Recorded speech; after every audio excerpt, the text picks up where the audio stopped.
لیکن یہ جو عوامی ہمارا احتجاج ہوتا ہے نا، اس کا جو طریقہ ہے، یاد رکھیں یہ کسی صورت میں کارآمد نہیں ہے، مثبت نہیں ہے۔ یہ جب بھی ہم اس طرح طریقہ اختیار کرتے ہیں تو بجائے اس سے ہمارا فائدہ ہونے کے الٹا نقصان ہوتا ہے۔ اسلام وہ نہیں جو آپ نے ٹی وی چینلوں سے سیکھا ہے، اسلام وہ نہیں جو آپ نے نفرتی چنٹوؤں سے سیکھا ہے، اسلام وہ نہیں جو آپ نے واٹس ایپ فیس بک سے جانا ہے، بلکہ اسلام یہ ہے جو ہم تمہارے سامنے پیش کر رہے ہیں۔ اور اس اسلام میں کٹرتا نہیں، دہشت گردی نہیں، اور یہ جو تمہارے ذہنوں میں جو زہر گویا گیا ہے نا، اس کی کوئی حقیقت نہیں ہے۔ یہ وہ اسلام ہے کہ جس میں انسانیت ہے، جس میں ہمدردی ہے، جس میں پیار ہے، جس میں خلوص ہے، جس میں محبت ہے۔ آج دیکھیں اس موجودہ ماحول میں کہ جو کچھ آج ہو رہا ہے،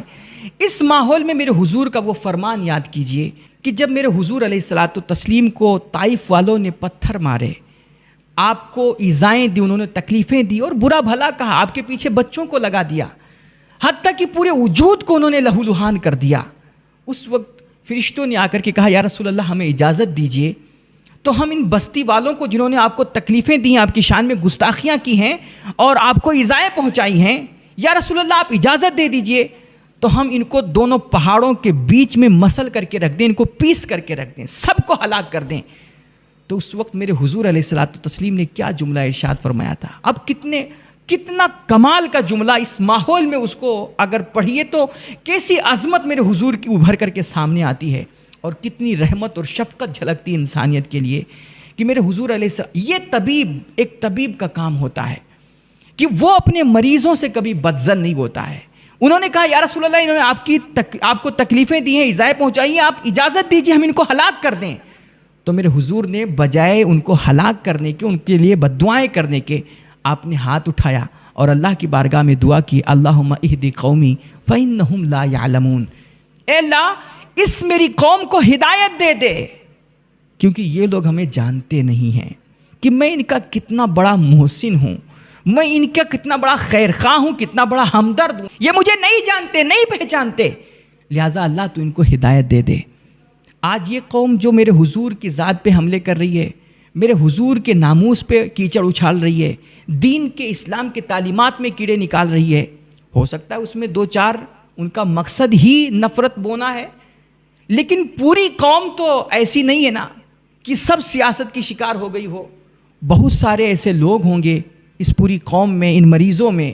کہ جن کو صحیح معنوں میں اسلام کا پتہ ہی نہیں ہے، صحیح معنوں میں حضور کے احسانات کا پتہ نہیں ہے۔ اس لیے بجائے ہمیں اپنے مریضوں سے بدظن ہونے کے، ان سے نفرت کرنے کے اور ان کے خلاف کوئی اپنے ذہن میں بدگمانی پالنے کے، یار ایک دفعہ ان کے لیے سچے دل سے دعا ہدایت کی کرنی چاہیے، اور کوشش کرنی چاہیے کہ ہم اپنے نبی کا ان کے سامنے صحیح معنوں میں تعارف کرائیں۔ اس ماحول میں لوگ اسلام کو، پیغمبر اسلام کو جاننا چاہتے ہیں، لہٰذا یہ جو لوگ کسی طرح سے کسی فتنے کا، کسی سازش کا شکار ہو کر کے ہم سے آپ سے متنفر ہیں، اسلام اور پیغمبر اسلام کے تعلق سے یہ بدظن ہو گئے ہیں، تو ایسے ماحول میں ضروری ہے کہ ان پر میرے حضور کے جو احسانات ہیں، ان پر میرے حضور کی جو کرم فرمائیاں ہیں، ان کے جو حقوق ہمارے نبی علیہ الصلاۃ والتسلیم نے بیان فرمائے ہیں اور ان کو جو تحفظ بخشا ہے، وہ آپ ان کے سامنے پیش کریں اور بتائیں کہ دیکھو جس نبی کو تم گالیاں دے رہے ہو نا، وہ نبی تمہارے کتنے بڑے محسن ہیں، وہ تمہارے کتنے بڑے ہمدرد ہیں، اور وہ تمہارے کتنے خیر خواہ ہیں۔ یہ چونکہ اس قوم کو یہ چیزیں بتائی نہیں گئی ہیں، اس قوم کو یہ چیزیں سکھائی نہیں گئی ہیں، ان کو تو صرف یہ بتایا گیا ہے کہ اسلام کافروں کو مارنے اور کاٹنے کی بات کرتا ہے، اسلام دہشت گردی کو بڑھاوا دیتا ہے، اسلام صرف آتنک پھیلاتا ہے، اسلام صرف کٹرتا پھیلاتا ہے۔ یہ ان کے ذہن میں زہر بھرا گیا ہے، اس لیے ہم سے، آپ سے، اسلام سے اور پیغمبر اسلام سے بدظن ہو گئے ہیں۔ ظاہر سی بات ہے، یہ کوئی بھی سنے گا تو بدظن ہوگا اور وہ گالیاں بکے گا، الٹا سیدھا بولے گا۔ اس لیے آپ نفرت کا جواب نفرت سے دینے کے بجائے آپ ان کے سامنے محبت پیش کیجئے، ان کو اپنے سے قریب کیجئے، اور یہ جو آپ کے مریض ہیں جو آپ سے بدظن ہو گئے ہیں، آپ ان کا اچھے سے علاج کیجئے اور ان کو حقیقت سے متعارف کرائیے کہ میرے بھائی اسلام وہ نہیں جو آپ نے ٹی وی چینلوں سے سیکھا ہے، اسلام وہ نہیں جو آپ نے نفرتی چنٹوؤں سے سیکھا ہے، اسلام وہ نہیں جو آپ نے واٹس ایپ فیس بک سے جانا ہے، بلکہ اسلام یہ ہے جو ہم تمہارے سامنے پیش کر رہے ہیں۔ اور اس اسلام میں کٹرتا نہیں، دہشت گردی نہیں، اور یہ جو تمہارے ذہنوں میں جو زہر گویا گیا ہے نا، اس کی کوئی حقیقت نہیں ہے۔ یہ وہ اسلام ہے کہ جس میں انسانیت ہے، جس میں ہمدردی ہے، جس میں پیار ہے، جس میں خلوص ہے، جس میں محبت ہے،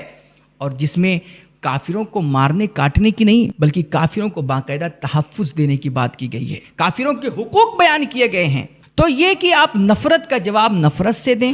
تو اس سے کوئی کام، آگ کو آگ نہیں بجھا سکتی، ظاہر سی بات ہے آگ بجھانے کے لیے آپ کو پانی ڈالنا پڑے گا۔ تو یہ نفرتوں کو آپ نفرت سے ختم نہیں کر سکتے، نفرتوں کو محبت سے ہی ختم کیا جا سکتا ہے۔ تو آپ اس قوم سے، اپنے مریضوں سے بدظن ہوئے بغیر آپ ان کو حقیقت سے متعارف کرائیں گے مثبت انداز میں۔ اور آخر میں ایک بات اور عرض کروں، اس کا بھی ہم اعتراف کرتے ہیں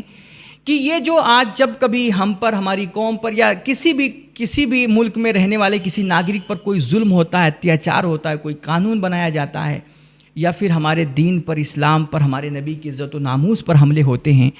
تو ہم بہت جلد جذباتی ہو جاتے ہیں، اور ہمارا بالخصوص جو نوجوان طبقہ ہے مسلمانوں کا، وہ بہت زیادہ جذباتی ہو جاتا ہے، اور ایک بھیڑ کی شکل میں ہم کہیں بھی اکٹھا ہوتے ہیں، احتجاج کے لیے ہم سڑکوں پہ اتر جاتے ہیں، نعرے بازی کرتے ہیں، اپنے غم و غصے کا اظہار کرتے ہیں، اگرچہ ہمارا مقصد ہوتا ہے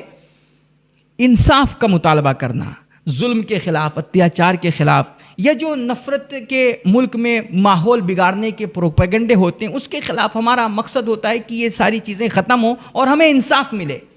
لیکن یہ جو عوامی ہمارا احتجاج ہوتا ہے نا، اس کا جو طریقہ ہے، یاد رکھیں یہ کسی صورت میں کارآمد نہیں ہے، مثبت نہیں ہے۔ یہ جب بھی ہم اس طرح طریقہ اختیار کرتے ہیں تو بجائے اس سے ہمارا فائدہ ہونے کے الٹا نقصان ہوتا ہے، اور سارے مسلمانوں کو ان کے اوپر بجائے ان کو انصاف دینے کے الٹا انہی پر FIR ہوئے۔ کئی ایک جگہوں کے یہ معاملات ہیں، 65 مسلمانوں پہ FIR درج ہو گئے کہ بجائے جس نے یہ نفرت بوئی ہے، ملک میں فتنہ پیدا کرنے کی کوشش کی ہے، ہمارے نبی پہ ناپاک حملے کیے ہیں، تو بجائے اس کو گرفتار کرنے کے، اس کو سزا دینے کے اور اس پہ کوئی سخت کارروائی کرنے کے، الٹا مطلب ہم ہی پر وہ اتیاچار ہو رہا ہے اور ہمارے خلاف ہی مقدمے ہو رہے ہیں۔ تو ان تمام واقعات سے میرے بھائی ہمیں آپ کو سیکھنا چاہیے، سبق لینا چاہیے کہ جب کبھی ہماری بھیڑ اکٹھی ہوتی، ہماری جماعت اکٹھی ہوتی نا، تو تیسرا اس میں اپنی بازی کھیل جاتا ہے، اپنا داؤ کھیل جاتا ہے۔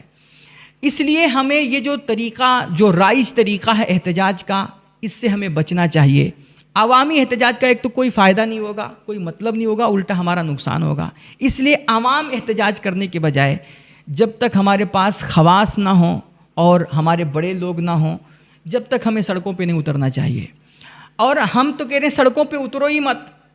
بلکہ ہماری آپ کی کوشش یہ ہو کہ ہم اپنے بڑوں سے جائیں ملیں، اور پھر ہمارے بڑے جو ہوں، جو قوم کے سرکردہ لوگ ہوں، جن کا کوئی اثر و رسوخ ہو، وہ لوگ جا کر کے پھر پرشاسن سے ملیں اور وکیلوں سے ملے، قانون دانوں سے رائے مشورہ لیں کہ بھائی اس نفرت کے خلاف، اس ظلم کے خلاف ہم کیا کر سکتے ہیں، آپ بتاؤ۔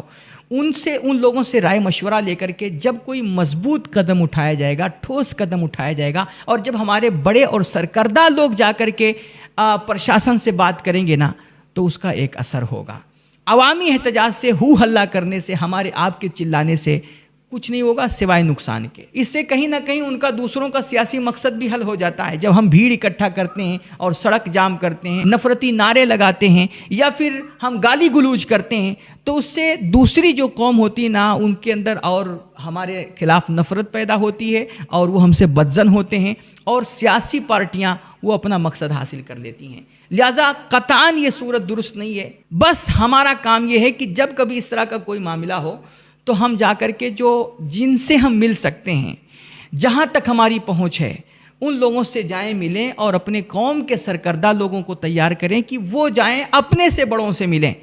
اور وکیلوں سے، قانون دانوں سے بات کر کے پھر وہ کوئی قانونی کارروائی کریں۔ تو انشاءاللہ اس سے نتیجہ امید ہے کہ بہتر آئے گا، اور مقصد میں کسی حد تک کامیابی مل سکتی ہے۔